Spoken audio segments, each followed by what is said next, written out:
Bonjour la famille, c'est la première vidéo des Bunny. Bunny, c'est un groupe de rock français avec des touches électro, des touches pop, des touches rap, etc. On prend tout ce qu'il y a de bon dans la musique qui véhicule un message en live, souvent par le biais d'une mise en scène. On a décidé de vous faire ces petites vidéos pour vous faire découvrir le quotidien du groupe et le travail que ça représente. Aujourd'hui, on va vous montrer comment nous on travaille nos maquettes. Une maquette, aussi rebutante soit-elle quand on a un groupe amateur ou un groupe débutant, pour nous va être primordiale. Premier point, la maquette va nous aider à créer nos musiques et à les arranger par la suite. Et c'est ce point-là qui va nous intéresser dans cette vidéo. Deuxième point, la maquette pour nous va être un indicateur qui va nous permettre de savoir si on est prêt à rentrer en studio ou pas. Les journées de studio, il faut savoir que ça coûte très cher. Si on n'arrive pas préparé en studio, c'est une catastrophe.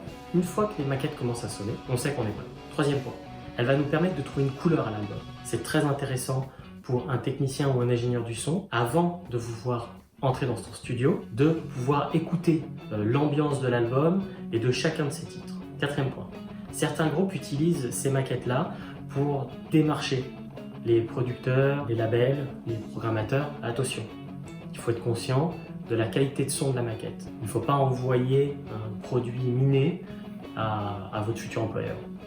Aujourd'hui, je vous propose un travail sur la voix. Il faut savoir que ça reste une maquette. C'est un travail de recherche. Parfois, tout va bien. Parfois, tout le travail d'une journée est à prendre et est acheté à la poubelle.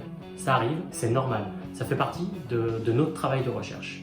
À ce stade, on a une idée des différents placements de cette voix. Placement rythmique, placement mélodique et le placement dans le mix final. Attention la famille, je resitue le contexte.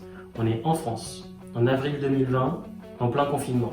C'est-à-dire que c'est un système D. Le matériel utilise un micro, un foulard anti-pop, une carte son, un ordinateur avec un logiciel séquenceur et ses plugins. Bon les amis, je suis en train de faire le montage de la vidéo. C'est un carnage de gros mots. Je suis désolé, vraiment.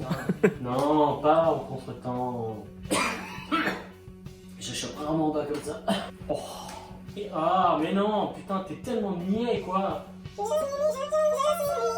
Je vais en faire une autre. Ah putain, tu sais qu'en fait, je crois que je sais ce qui me fait chier. C'est ces putains de bacs. Et voilà, quelques gros mots plus tard. Encore désolé pour tout ça, la voix est bien à sa place.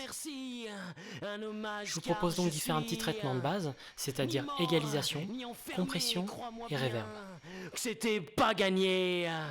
Voilà, pas de panique les amis, on voit bien que la compression elle est poussée à son maximum, elle sature complètement. C'est une couleur qu'on recherchait pour cette chanson-là. Donc pour que vous ayez une petite idée, pour les Bunny, sur 6 à 7 heures de travail, on va pouvoir arriver à écrire 3 phrases qui puissent correspondre à un couplet ou un refrain. Une fois le sujet choisi, donc pour cette chanson, La peine de mort, on va avoir à peu près, et c'est en moyenne, 3 jours de travail de recherche pour pouvoir avoir des documents historiques, pas dire n'importe quoi, avoir les dates, en fonction des pays. Pourquoi pas arriver à retrouver des vidéos historiques, récupérer des samples pour pouvoir les intégrer à la musique. Et voilà, on a posé cette petite voix.